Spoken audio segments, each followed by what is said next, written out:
जय सिया राम। आज हम जानेंगे वैशाख मास में किन किन देवी देवताओं की पूजा करना चाहिए। वैशाख मास में किन किन वृक्षों की पूजा करनी चाहिए। वैशाख मास में केवल स्नान दान करने से उतना पुण्य नहीं मिलेगा, इसीलिए वैशाख मास में वृक्षों की भी पूजा करनी चाहिए। और कौन से वृक्ष होंगे ये आगे पता चलेगा। साथ ही जानेंगे वैशाख मास में कौन से चमत्कारी उपाय करें ताकि जिनको पुत्र नहीं हो उन्हें पुत्र रत्न की प्राप्ति हो जाए। हर दंपति को पुत्र और पुत्री दोनों होने चाहिए और ये दोनों संभव हो सकता है चाहे कोई भी चूक हो। ऐसी कोई समस्या नहीं है जिसका समाधान नहीं है, बस जानने एवं श्रद्धा विश्वास के साथ करने की जरूरत है। किसी को आसानी से पुत्र रत्न की प्राप्ति हो जाती है और किसी को पूर्व जन्म के कारण पुत्र से वंचित रहना पड़ता है।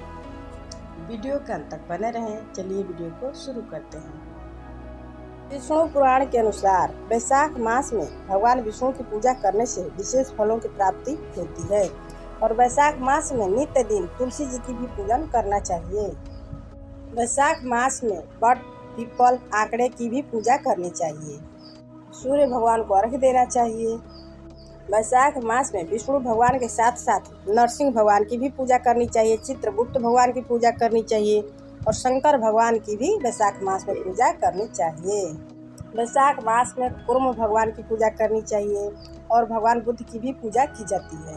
स्कंद पुराण के अनुसार महिरथ नाम के राजा ने केवल वैशाख स्नान से ही वैकुंठ धाम की प्राप्ति की थी। वैशाख मास में सूर्योदय से पहले स्नान के लिए कहीं तीर्थ में या सरोवर नदी में जाने चाहिए या कुएं पर जाना चाहिए। यदि बाहर नहीं जा पाते हैं तो घर में ही गंगा जल डालकर स्नान करना चाहिए और स्नान करते समय पवित्र नदियों का ध्यान करना चाहिए। नहाने के बाद सूर्योदय के समय सूर्य भगवान को अर्घ्य दें। और वैशाख मास में जलदान का विशेष महत्व है, तो यदि हो सके तो जलदान भी करते रहना चाहिए। पूरे वैशाख माह में किसी को ना कर सके तो पशु पक्षियों के लिए जलदान की व्यवस्था करें। पंखा, खरबूजा इत्यादि दान करते रहना चाहिए और मंदिरों में अन्न दान भी करना चाहिए। इस महीने में ब्रह्मचर्य का पालन भी करना चाहिए, सात्विक भोजन ग्रहण करना चाहिए, पूजा के साथ साथ नियम धर्म का पालन करना चाहिए। वैशाख मास में दीपदान का भी बहुत महत्व होता है। पवित्र नदियों पर भी दीपदान करना चाहिए और पेड़ पौधों के सामने भी संध्या के समय दीपक जलाना चाहिए। गंगा और जमुना पवित्र नदियां दीपदान के लिए बहुत लोकप्रिय मानी जाती हैं। घरों के मुख्य द्वारों पर भी दीपक लगाना चाहिए। प्राचीन काल से ही इस माह में तुलसी, पीपल और वट वृक्षों पर दीपक जलाने की परंपरा है। दीपदान या तो भोर के समय में करना चाहिए, नहीं तो संध्या के समय में करना चाहिए। दीपदान से व्यक्ति के जीवन के सारे अंधकार दूर हो जाते हैं और जीवन में सकारात्मकता का वास होता है।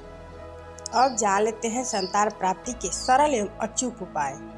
जिन महिलाओं को पुत्र की चाह हो उन्हें मासिक धर्म के समय जब बाल धोएं तो बाल धोते समय मुख को पूर्व दिशा की ही ओर रखना चाहिए। चाहे स्नान घर कितना भी छोटा हो, लेकिन मुख पूर्व की ही ओर करके बाल धोना चाहिए। मासिक धर्म के दौरान जो बाल धोए जाते हैं तो या तो गुरुवार के दिन धोएं, नहीं तो रविवार के दिन धोएं, नहीं तो मंगलवार के दिन धोएं। बाकी के दिनों में बाल भूलकर भी नहीं धोना चाहिए। चाहे 3 दिन बीते या 4 दिन बीते या 5 दिन बीते, लेकिन बाल गुरुवार, मंगलवार, रविवार को ही धोना है। इन छोटे छोटे बातों को ध्यान में रखने से पुत्र प्राप्ति जरूर होती है। हो सके तो गुरुवार का व्रत करें। यदि व्रत नहीं कर सकते हैं तो गुरुवार व्रत कथा जरूर पढ़नी चाहिए और बृहस्पति भगवान की पूजा करनी चाहिए।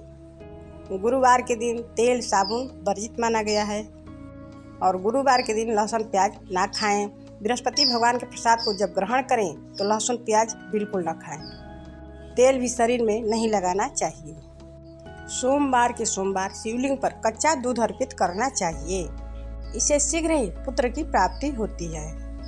जब तक पुत्र हो न जाए तब तक किसी को बेवजह परेशान नहीं करना चाहिए, चाहे पशु पक्षी हो चाहे कोई मानव हो। खासकर छोटे बच्चों का ध्यान जरूर रखना चाहिए, उन्हें तो कुछ भी परेशान नहीं करना चाहिए। अपने बेडरूम में एक छोटे से बच्चा का तस्वीर जरूर लगाना चाहिए जिसमें हंसता हुआ बेबी हो, या छोटे लड्डू गोपाल जी की भी तस्वीर लगा सकते हैं। तस्वीर वहीं पे लगाएं जो हमेशा दिखता हो। ये जितने चमत्कारी उपाय बताए जा रहे हैं ये सब के सब आजमाए हुए हैं। इन छोटे छोटे उपायों को करने से शीघ्र ही पुत्र की प्राप्ति होती ही होती है। आज के लिए बस इतना ही। अगले वीडियो में फिर कोई नई जानकारी के साथ उपस्थित होंगे। तब तक के लिए जय सिया राम। धन्यवाद। प्लीज़ लाइक शेयर सब्सक्राइब जरूर करें।